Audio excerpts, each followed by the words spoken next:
Hello and welcome to In Between the Pillars. Today I'm going to talk about the 32nd path, Tarot card 21, the world. The 32nd path is the first path we take when we depart from Malkuth, planetary experiences, and ascend to the higher and inner realities and unknown aspects of ourself. The 32nd path is represented by Tarot card 21, the world. The symbolism of this card illustrates cosmic consciousness, the seventh and ultimate stage of enlightenment. After we had our spiritual awakening, we do two things. We study enlightenment theory, and then we practice it. So practical enlightenment is always some kind of meditation. Mulling over enlightenment principles is meditation. Looking at tarot card is meditation. Mindful meditation is meditation, and so on. Enlightenment study and practice take us away from Malkuth to the higher Sephiroth, Yesod to Kether. This change of direction is represented by the 32nd path, which is the first path we take upwards.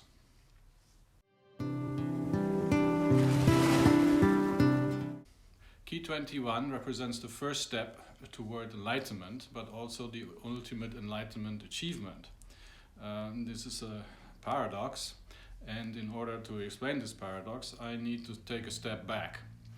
It was Paul Foster Case's great accomplishment to come up with a body of thought that seamlessly integrates Hermeticism, Kabbalah, Tarot, alchemy, esoteric astrology, and esotericism.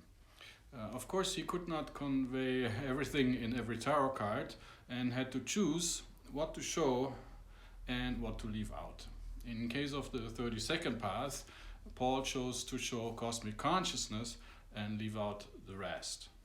Now, Paul is concerned with the great work and not everyday experiences, and that's why he chose the symbolism of cosmic consciousness. But in this video series I want to do what he left out. I want to talk about what he left out and have a closer look at how the tarot cards and the Tree of Life relate to everyday experiences.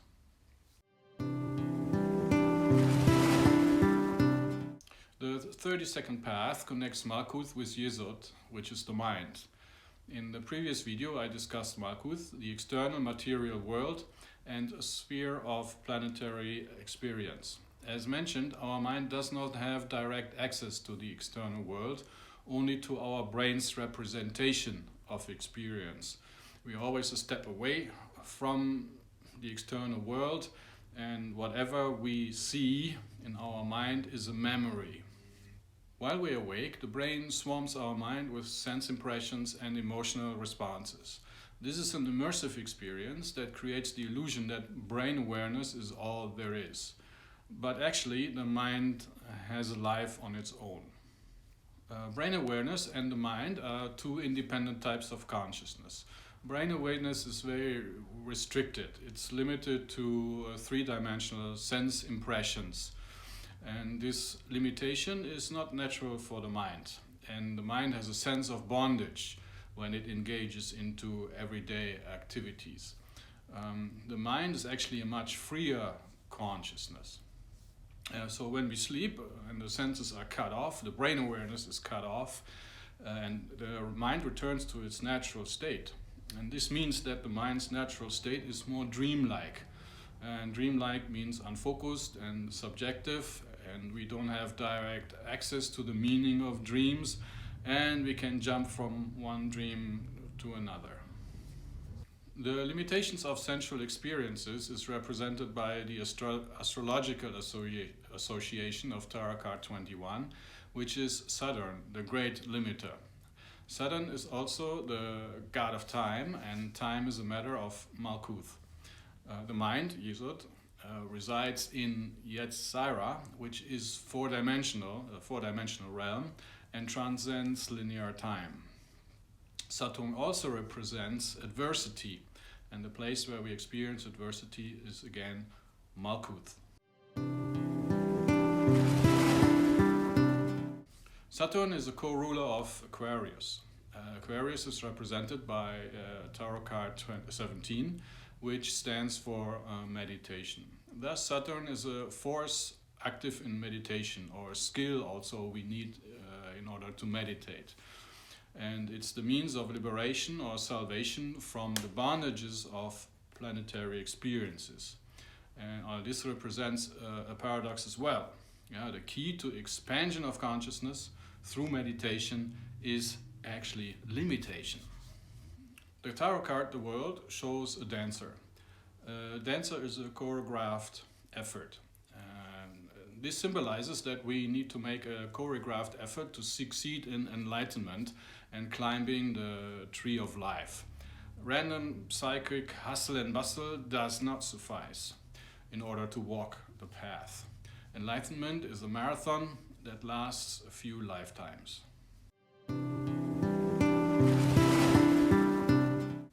I mentioned earlier that brain awareness and mind awareness are two different things, and the two can get out of sync. For example, the brain may be stressed out by an adverse experience while the mind is busy thinking about something else. Or the brain may be eager to get into a pleasurable experience while the mind is mulling over the memory of a bad experience. When the two are out of sync, then we get stress. And therefore we do well, to take a few short breaks throughout the day and relax and sync our mind and brain. Tarot card 21 shows a serene state of mind. We acquire this serenity by centering ourselves in our mind, taking a step back and observing our brain and its emotional activities as if they were external to us. That's where mindfulness comes in, being mindful to planetary experience and keeping a distance to what is happening to us. As you can see, mindfulness is the first step towards enlightenment.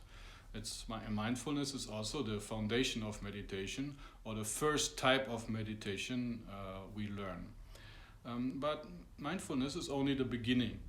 There are higher forms of meditation than mindfulness, like guided meditations, focus meditations, imagination-guided meditations, and devotional meditations, which we learn in the lessons. When our physical body dies and we lose the brain awareness, our mind returns to a permanent dreamlike state, which it has in the afterlife or in between life. So people who had a near-death experience often felt a strong sense of liberation. So the mind enjoys the freedom from the limitation of the brain awareness and the impact of the adversity and the reduction to sense impressions. Now the great value of meditation becomes obvious. When we sleep or meditate, we shut off the senses and return to the mind's natural consciousness. And through meditation, we train that. While we meditate, we have the natural state of mind, but in a focused way. So we enter a focused dream state, so to say. Normal dreams are chaotic.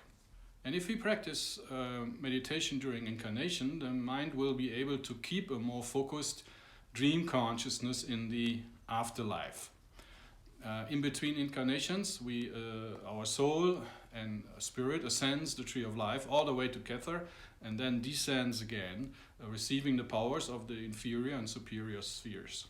The purpose is to charge the batteries of all our bodies before entering into our next incarnation. So the more we meditate, the longer we can stay conscious while moving up the spheres in the afterlife. Souls who have done no enlightenment work or meditation during incarnation, they usually become unconscious already when they ascend from Yesod to Hod.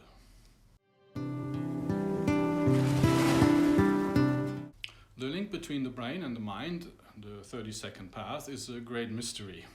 the brain resides in the physical universe while the mind resides in the astral plane, which is another universe.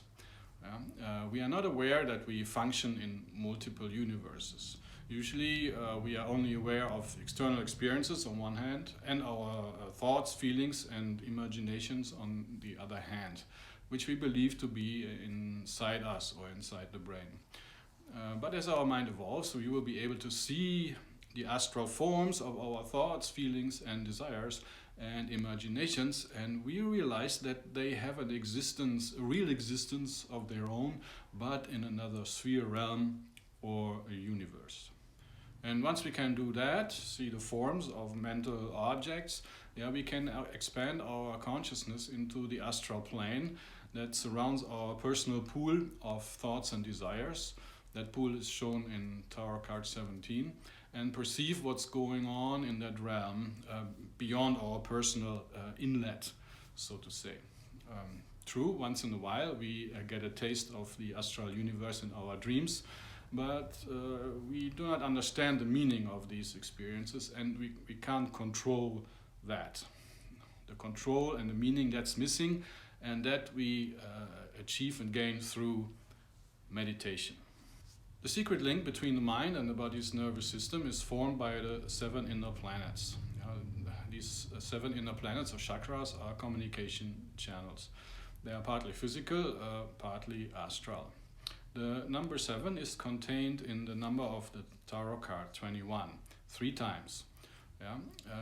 And the meaning of that is that the dancer is a blend of superconsciousness, self-consciousness and subconsciousness, which are naturally, and in the state that we are in, still separated. So the dancer is a result of perfecting the 7 communication channels between the 3 levels of consciousness. 3 times 7 is 21. The 7 chakras or communication channels, of course, they work in both directions. They convey experiences from the brain to the mind and allow the mind to move the body. Mind, it takes a couple of years to learn, for the mind to learn how to move the body. And we acquire the skill during our first 2 years of our lives as babies. Now, mind the title, the administrative intelligence. Usually the administrative intelligence hints at cosmic consciousness and our ability to participate in cosmic administration. But it also denotes this very basic ability of controlling physical matter with the mind. Naturally, we can only control our physical body with our mind through the 7 communication channels. But if we advance far enough, we will be able to control any physical matter with our minds. I suppose we acquire this skill when we become a Magister Templi, meaning when we perfect our consciousness of Bina. This mastery is represented by the wreath that surrounds the dancer. The pair of opposites assigned to Tarot card 21 is dominion and slavery. We gain dominion when we become mindful of our body-mind vehicle and strengthen our mind's dominion over the brain. If we allow planetary experiences and emotions to rule us, we turn into slaves of outer circumstances. An oval symbolizes the mind and astral body, and the oval wreath, just mentioned, in this tarot card symbolizes a perfected mind, perfected by the great work.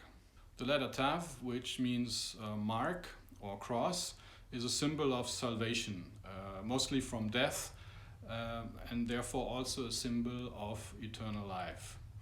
Death is a Malkuthian illusion that we experience only while incarnate.